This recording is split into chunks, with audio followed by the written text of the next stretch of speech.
Fractions. So, what really are fractions? In this lesson, we are going to look at what fractions are or what a fraction is. So, stay put to the lesson to the end, and you will forever enjoy fractions in education or in mathematics. So, when we talk about fraction, we are really talking about part of a whole, the part of a whole object.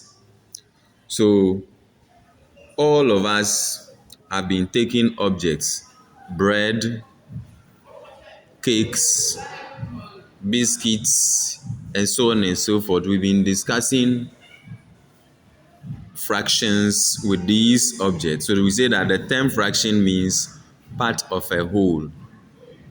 So before we look at the types of fraction, we have numerator, we have a numerator, and we have denominators. The numbers at the top or the item at the top is the numerator, and the one down is the denominator. So let's look at it very well. We have numerator and we have denominator. So fraction is part of a whole. Let's look at types of fractions. We have common fractions, we have decimal fractions, and we have percentages. They are all classified as fractions. We'll soon look at why they are all classified, why a common fraction is a fraction, why decimal fraction is a fraction, and why percentage is a fraction, or why they are all part of a whole.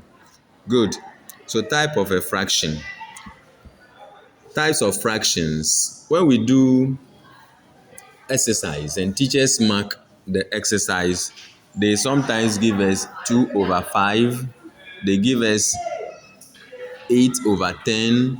When we do class test, they give us 18/20, and so on and so forth. They give us 60%. They are all fractions. So when we talk about proper fraction, what are proper fractions? In proper fractions, the numerator is less than the denominator. In proper fraction, the numerator is less than the denominator. So now when we are using the terms numerator and denominator, you should easily understand what we are talking about. That's why we're saying that in proper fractions, the numerator is less than the denominator. An example is 1/2, 3/5, 7/9, 11/18, 13/21, 17/30. It can be 19/45. Once the numerator, the ones at the top, are less than the ones down, then we classify those fractions as proper fractions. Let's go to the next type of fraction, which is improper fraction. So in improper fractions, the numerator is greater than the denominator. The numerator is greater than the denominator when it comes to improper fractions. So for example, when we turn the proper fraction 1/2 to improper fraction, we'll get 2/1. 3/5, we'll get 5/3. 7/9, we'll get 9/7. 11/18, we'll get 18/11. 13/21, we'll get 21/13. 17/30, we'll get 30/17 under improper fraction. Good morning, sir. Welcome. So when it comes to this particular one, this is what we are going to get. So again, when we take all these fractions, the ones at the top can be classified as numerators, and the ones can be classified down as denominator. Numerator, denominator. Good. Now note something here. It says note something. Improper fractions can be changed into a mixed fraction. I missed the fraction right here, so I've put the caret here and written the fraction here. So look at it well. Improper fractions. In improper fraction, we can change it into mixed fraction, but proper fraction cannot be changed into a mixed fraction. So look at that part well. Capture it well. Proper fractions can be changed into a mixed fraction, but sorry about that. Improper fraction can be changed into a mixed fraction, but proper fractions cannot be changed into a mixed fraction. Mixed fractions. What are mixed fractions or mixed numbers? In mixed numbers, in mixed fractions or mixed numbers, there is a whole number. We have a whole number, a numerator, and a denominator. An example is a whole. The whole part is a. The whole part is a.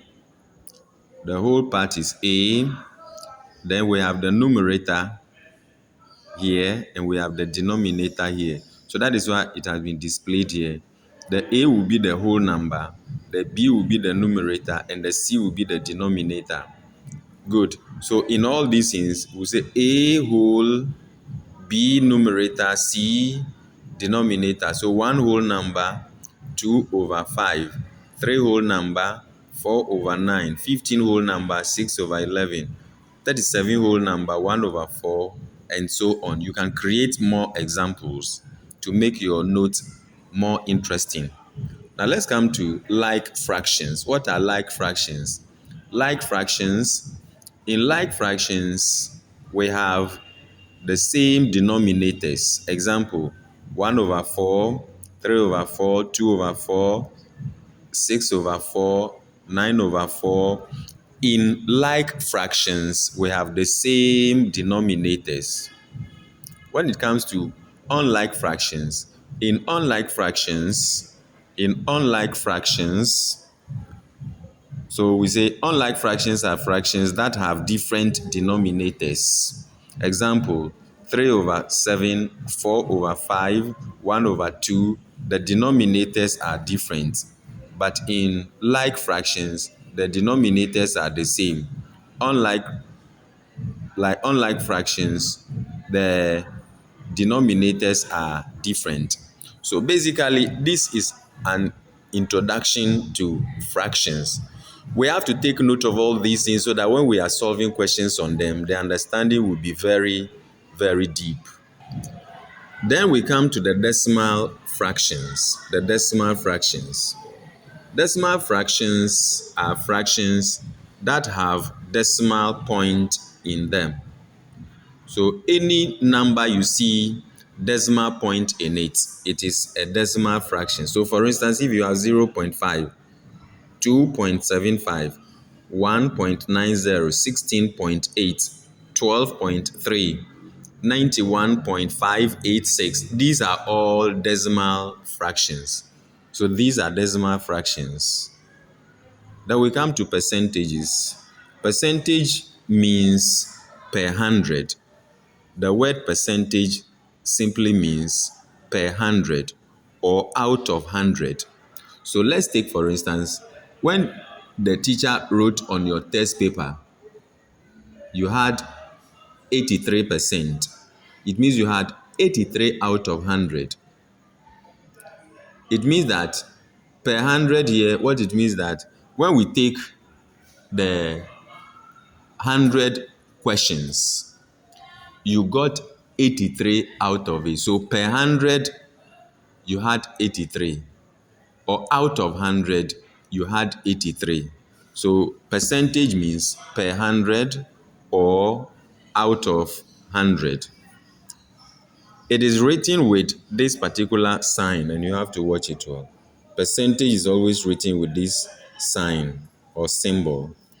It also means for every 100. For every 100.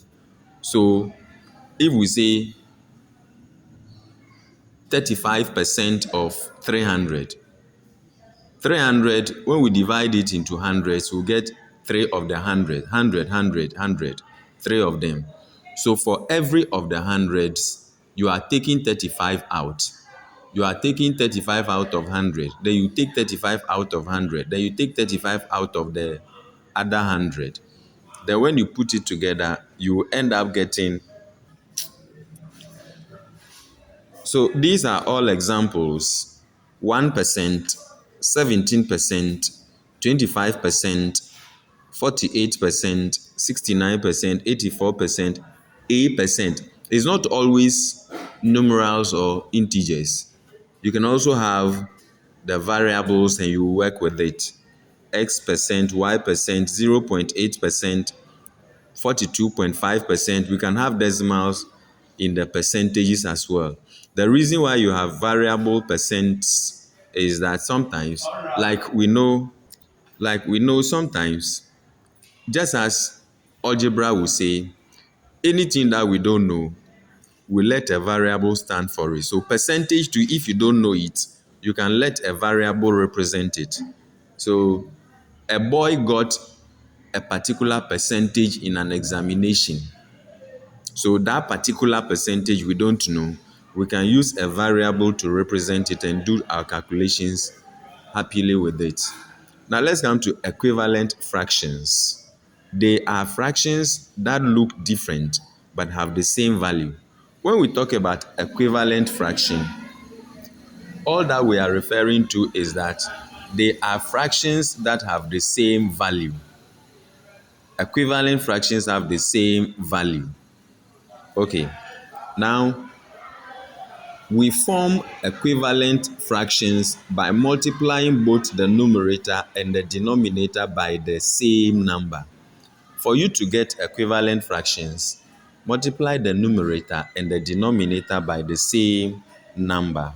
Now let's look at these examples. It says, to get the equivalent fraction of 2 over 5, multiply both the numerator and the denominator, which is 2 numerator, 5 denominator, by maybe 2, by 3, by 4, by 5, by 6. So if we multiply 2 over 5, 2 times 2 will give us 4. 5 times 2 will give us 10. If we multiply both the numerator and denominator by 3, 2 times 3 is 6, 5 times 3 15. If we multiply both the numerator and the denominator by 4, we'll get 2 times 4 is 8, 5 times 4 is 20. Hence, the equivalent fractions of 2 over 5 will be 4 over 10, 6 over 15, 8 over 20. Then we'll continue finding more. So when you multiply 2 by 5, you will get 10. When you multiply 5 by 5, you get 25. So the next equivalent fraction to 2 over 5 from 8 over 20 will be, you will now get 10 over 25. If you multiply 2 by 6, you get 12. 5 by 6, you get 30. So 12 over 30. Then you are creating more equivalent fractions. And so basically, these are all under fractions that we have to look at. So copy this note into your note. Copy this note into your notebook. Learn it with all the seriousness that you have, so that when we are talking about fractions, you will never have any problem again. We're now going to, having gone through fractions like this, we're now going to be solving questions a lot under fractions, such as using the factors and so on and so forth. So you are encouraged to visit the Star Academy channel on YouTube. Make sure that you download all the explanations on how to use factors, how to find multiples of numbers, how to find factors of numbers, and how to use them, so that we will be able to understand and use them adequately. Please follow on Facebook, subscribe on YouTube. Please urge more friends to follow on Facebook and subscribe on YouTube so that we grow together. Still, this is the Star Academy channel put together by Seslai. Good luck and thank you for choosing the Star Academy channel. Bye-bye.